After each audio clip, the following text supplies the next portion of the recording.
MMA Indonesia resmi meluncurkan Modern Marketing Reckoner 2025 Annual Industry Report. Laporan ini menyoroti pergeseran fokus pemasaran menuju disiplin berbasis kecerdasan data, kreativitas, dan kolaborasi jangka panjang.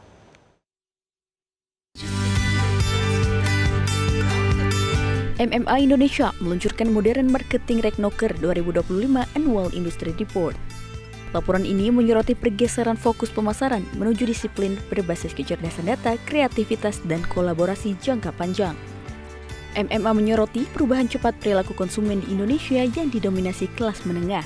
Pergeseran perubahan itu dipercepat oleh platform media sosial yang kini beralih fungsi turut menjadi transaksi.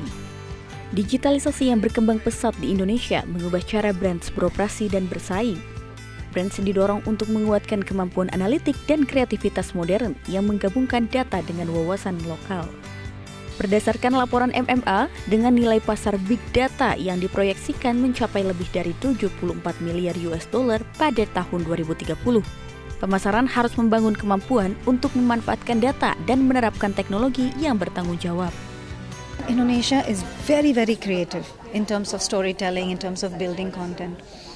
But as Indonesians, kami juga harus pikir gimana kita bisa upskill, kita bisa belajar juga, whether it's AI related, whether it's agentic AI. As individuals, as organizations, as a country, we have to also upskill. Nggak bisa dong kita kalah dari negara lain. Jadi semua yang terkait di dunia advertising marketing, we all have to be able to learn new things, engage with people, learn about what's advancing, what are the trends, what are the outlook. Apakah kita bisa take that forward, and how far behind are we? Are we at par with other markets? Are we really learning from other markets? MMA is good in that way gitu. Kita kan headquartersnya di New York. We have existence in sekitar 16 countries gitu. Di MMA tuh learningsnya banyak dari luar negeri yang kita bisa implement dan share di Indonesia juga. That's why for us it's important to collaborate with. Dalam kesempatan yang sama, turut dilakukan rebranding global MMA menjadi Marketing Plus Media Alliance. Rebranding ini mencerminkan perluasan peran MMA sebagai aliansi strategis dalam membentuk cara brand dan kontributor memimpin dan berinovasi. So, the effort on the new branding is really to make sure that we are bringing the entire industry ecosystem together. The fact that we've moved from association to alliance is to ensure that we are able to bring different aspects of the industry together.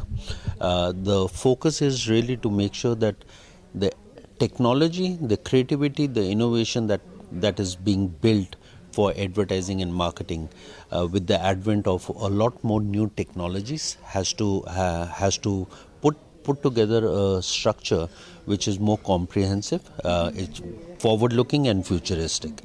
And when we were looking at this new positioning, it was really to create value for the marketeers. We truly believe we are able to measure a lot of the impact of advertising and marketing because it is a lot more scientific now.